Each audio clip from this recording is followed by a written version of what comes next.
Yeah, they're right. This is a pretty impressive sight. I want to thank each and every one of you for coming out on this balmy January day.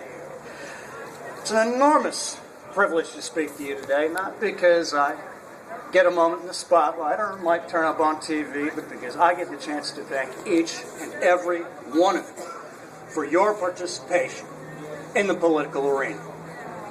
The late Charlton Heston called it every American's duty to freedom. To most people, that means griping about your taxes and voting for president every 4 years. A handful show up and vote every November. Not you.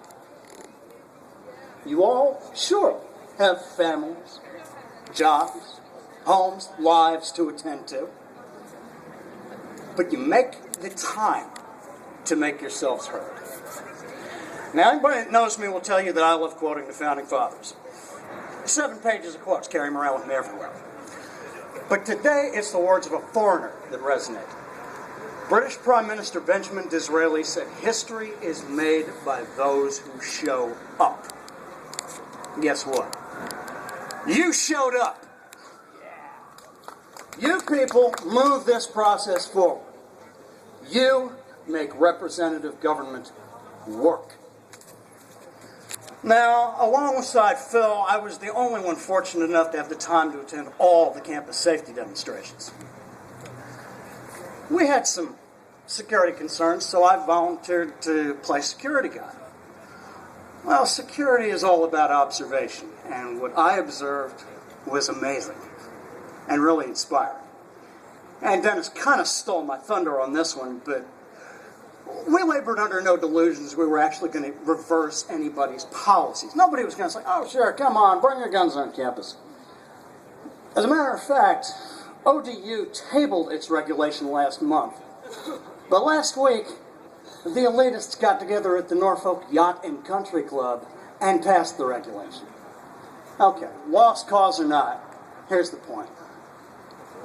We had a blast. We had enormous fun. Now, on the other hand, you had the antis. They're standing there with their lower lips sticking out, and that's when it hit me. We revel in our cause. They mourn theirs.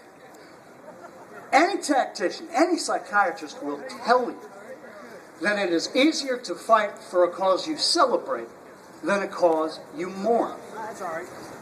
Guess what? We're going to prevail. We have to. I've seen it with my own eyes. I've seen it in their eyes. Battle's ours to win. History is indeed made by those who show up, and you showed up, so let's go make some history.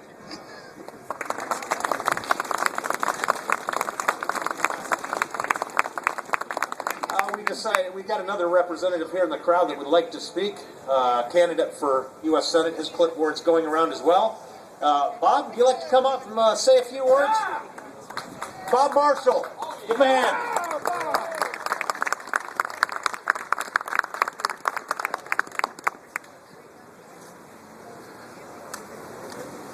Folks, thank you very much for coming out here today so that everybody in Virginia sees that we still have rights that come from God that are supposed to be enforced by civil government to protect your natural right to life, liberty, pursuit of happiness. I am today announcing, and I did a little while ago, that I am running for the United States Senate. I did this in 2008. I have a 20-year A rating from the NRA. I recall back in the 1960s when I was out here, as a young guy, purchased a M1 carbine from the NRA for $35. Inflation. I bought a 303 Enfield that was packed in xylene grease for $36. Inflation. I'm here today. I hope you will assist me to defend your rights. Several years ago, I was the only state official to challenge the usurpation of your right not to be taxed unless you were taxed by elected representatives of your own choosing.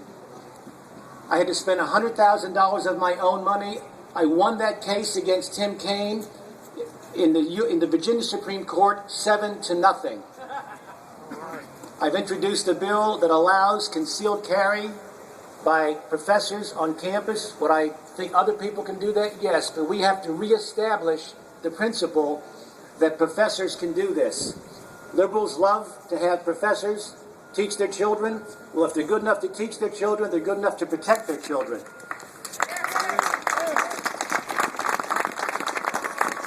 So I'm here with my lovely wife who gave me permission to run. And she started that 20 years ago because you cannot do this without family support. This takes a toll on families, but I don't want the toll of oppressive government to be taken on you. Together, if we remember the words on the front of the archives building, eternal vigilance is the price of liberty, we shall prevail. Thank you very much. Yeah.